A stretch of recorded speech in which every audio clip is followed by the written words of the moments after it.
ఈ సందర్భంగా ఆ యువ హీరో ఆత్మశాంతి చేకూరాలని మనందరం 2 నిమిషాల పాటు మౌనం పాటించి మన సంతాపాన్ని తెలియచేద్దాం.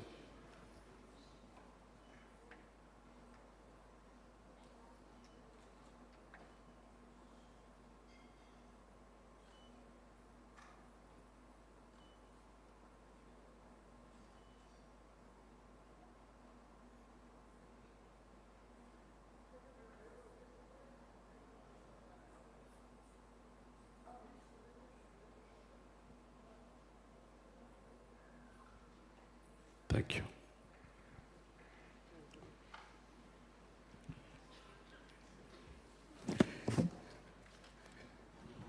ఈ రోజున ఒక సంబరంలా చేసుకోవాలి.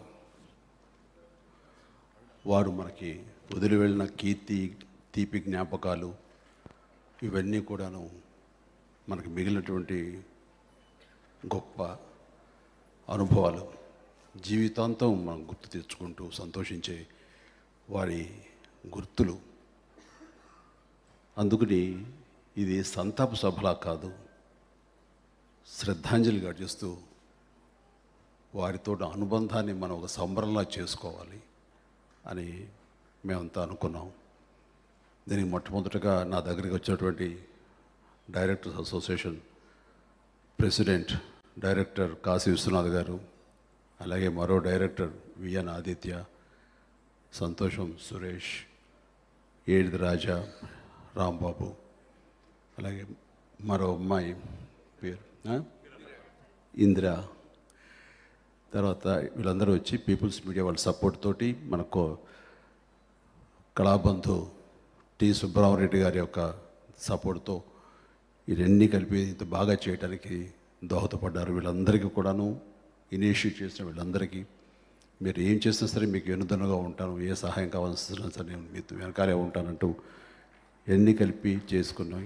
ఈ రోజున వారిని స్మరించుకుంటూ ఇలాగ శ్రద్ధాంజలి మనం వారికి చేయటం అన్నది ఒక సంబరంలా చేసుకోవటం అన్నది జరిగింది. దీనికి గాను విశ్వనాథ్ గారు ఆ స్వర్గంలో నుంచి ఆయన సంతోషిస్తారు, సంతృప్తి చెందుతారు, ఆయన ఆత్మశాంతి చేకూరుతుంది అని ప్రగాఢంగా విశ్వసిస్తున్నాను.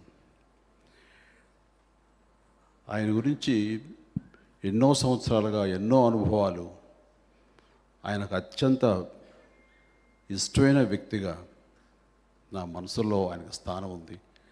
ఆయన గురించి నా అనుభవాలు మనసు నిండుగా ఉన్నప్పుడు ఏమి మాట్లాడాలి, ఎలా మాట్లాడాలి, ఎక్కడి నుంచి మొదలెట్టాలి అనే దాంట్లో నిజంగా కన్ఫ్యూజన్గా ఉంది నాకు.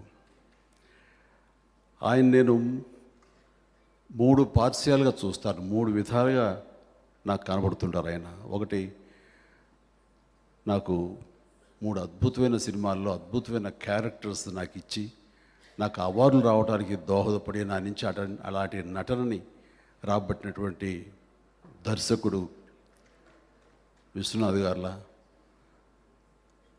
నాకు అనుక్షణం నటనని ఆయన సరిదిద్దుతూ నటనలో మెళుకువలు నాకు తెలియజెపుతూ హావభావాల్ని ఎంత కంపోజ్డ్గా చేయాలంటూ ఒక టీచర్ లాగా, ఒక గురువులాగా, ఒక ఇన్స్టిట్యూట్ లాగా ఆయన నాకు నేర్పిన విధానం నాకు ఈ రోజుకి అది ఎంతో ఉపయోగపడుతుంది.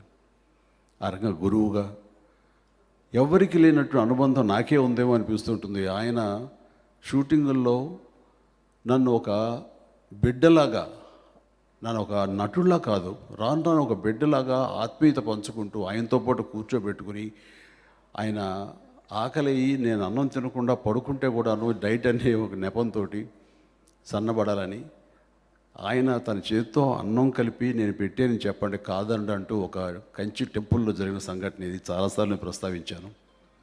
ఆ రోజున ఎంతగా నేను కరిగిపోయానంటే, నేను లేవగానే అన్నం పెట్టి నేను తినమన్నారు. నేను తిన్న కదా నాగేశ్వరరావు గారు, వద్దు నాకు తిన్నాను, ఇది నాది మేము పెట్టింది కాదు బాబు, మాకు తెలుసు, మేము అడిగితే నువ్వు తినవు, అది విశ్వనాథ్ గారు ఆయన చేతుల మీదుగా కలిపి పెరుగన్నం కలిపి పెట్టారు, చెప్పండి నేను కలిపాను చెప్పండి అనగానే ఎలా కాదంటాడు అని అన్నప్పుడు నిజంగా ఎలా కాదనగలను?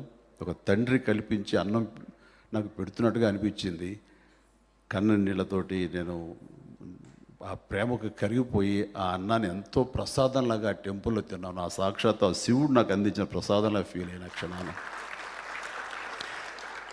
ఇలా ఇంకా ఆయన నాకు ఎన్నో విధాలుగా ఆయనకి నాకు అనుబంధం ఉంది. నా యాక్షన్ హీరోగా